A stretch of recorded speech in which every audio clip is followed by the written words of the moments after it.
I think between Jacobs and Coleman, it's obviously close. And these are right now rankings. This isn't a forecast about what's going to happen at the World Championships. These are right now. So I don't think, would anybody argue Jacobs over Curly based on Olympics and based on Jacobs's indoor season? Yeah, you can't put Curly over Jacobs because Jacobs has the win, and yeah, Yeah. uh, And I think Coleman right now slots in right between those two just because it was so close in the 60. I know the 60 is Coleman's best event and Jacobs ran that back half real strong and the margin obviously could have been bigger over 100, but Coleman's run in the 9.7s. I feel good about the top 3. 4, 5, 6, what 7, sucks 8, 9, about the 10 was tough. yeah, what sucks about this is we're not going to see Curly and Coleman race a meaningful race until Worlds because Coleman may not even compete in the final at USA's. And if they do, if Coleman and Curly do race each other, it's going to be at a Diamond League. But at the end of the day, like Diamond League losses, it's like, okay, whatever. Like it's Mhm. not the most important moment in their careers. So you're really not going to know truly if Coleman, who the best US runner is between Coleman and Curly until Worlds. So it's all going to I be don't know. What just, about pre? What about pre? no, it's not, no, like those, that doesn't mean much. Like, does a Monaco Well, what do you mean? 1500 mean who's going to win the 1500? No, it's just, They're both racing to win. I think you're going to see these guys race more and more. I think the era of people ducking each other in the 100 on the men's side is gone. I think it's going to be much more like the women's side of things this year, where you have a lot of people who can make a claim to being number one, but no clear person like a Bolt, and a lot of people are going to be taking shots. We saw it last year. I mean, how many times did like Curly and Bednarik? It felt like they were running every single weekend against each other, and I think Coleman's going to be itching to get back out there. So I think we're going to see them more than you think.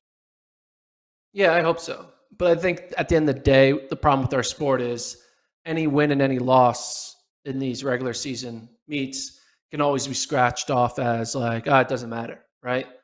The win, the loss, Oh, the wins are all matter. Like everyone's win matters, but everyone's loss doesn't matter. Yeah, that's you the know who fun it part. matters to? Everyone's gonna have zero losses and just have wins because you know that's just how it works. Well, it's going to matter to me because that's how I'm doing the rankings. I'm not going to There you just go. guess. Fair enough. I'm going to treat the wins and losses as if they are significant events. So that is sort of the basis for the rankings. I'm looking at the chat here. Someone saying Simbine shouldn't be in there. Hey, we have short memories sometimes. Simbine last year at the Olympics, he got fourth, ran 993, um, and was putting up some good times last year. Ran a 984 as well. That put him number 6 in the yearly list, tied for 6th with Curly.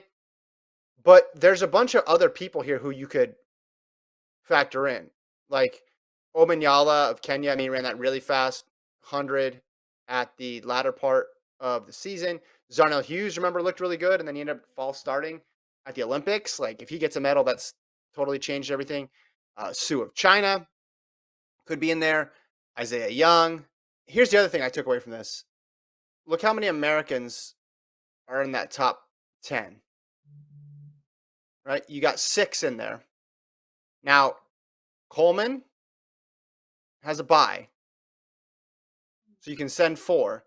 But still, I just think it means someone very, very good is not going to make the U.S. 100 team. Now, maybe that person will make it in the 2, but U.S. right now is stacked in the 100. Yeah, and you could argue Kenny Bednarik is the one that can clearly make the two. It's Mm-hmm. really going to be between Romel, Bracy, and Baker, and I think only Yeah. two of the Bs are going to get in. So the battle of the Bs, Romel, Bracy, Baker, you only get to take two of those three because I think Curly will get in. So Yeah. Well, and I think when you look at Bracy and Baker, their indoor seasons went in 2 different directions. Bracy ran really well. Baker did not, but I tried not to overrate indoors. I'm not going to drop Baker off just because indoors didn't go very well. Because this is the same guy uh, who had a really good shot at an Olympic medal last year, even a chance to win it. Ends up getting fifth in the final, but he ran 983 last year in the semis. He put up a bunch of good performances last year. So I tried not to put too much into indoor, try not to completely forget about what happened last year because indoors can be strange, but I also wanted to value some results, which is why Azamati's in there, which is why Bracy, I have him 7. Um, Bromell, I guess. Do you think? I think Bromell might be the biggest question mark of the top 10 in terms of variability. Like I could see him in a month being ranked 1. I could see him in a month being dropped down too. Yeah, I can see that too. He has a very high and low. He has those injuries. There's times where you're like, oh, he's back, and then he has a bad race. So, yeah, Bromell can definitely go all the way up to like he's going to medal to I don't know if you'll probably finish 8th. So he definitely has the Well, he's just highest swing either direction. his Olympics were weird. He goes in as the Yeah, Olympic favorite, uh, doesn't make the final, and then post Olympics, um, runs the gets back world on lead. track. Did he run the world lead? Yeah, yeah, yeah, Yeah. yeah. I mean, it was at that in that meet in Kenya at higher altitude, but yeah, I mean, he set a PB, right? So, um, all in the game says, will Lyles It's contest the 200 at trials given his bye? Dill at Texas Relay said she'd likely do the 400 flat instead of 400 hurdles at trials due to her bye. Yeah, yeah. I'm not sure what he'll do. Maybe he just focuses on the 100 and tries to double up. That's another person who could be in this top 10. Noah Lyles, right? If I went to 15 deep instead of 10, which hey, maybe I'll do that. Maybe by the end of the year I'll have like 64. I'll just do a whole NCAA style bracket of 100-meter runners. But Lyles could be in there as well too. I'd have him in that next group, but he really ran well indoors as well.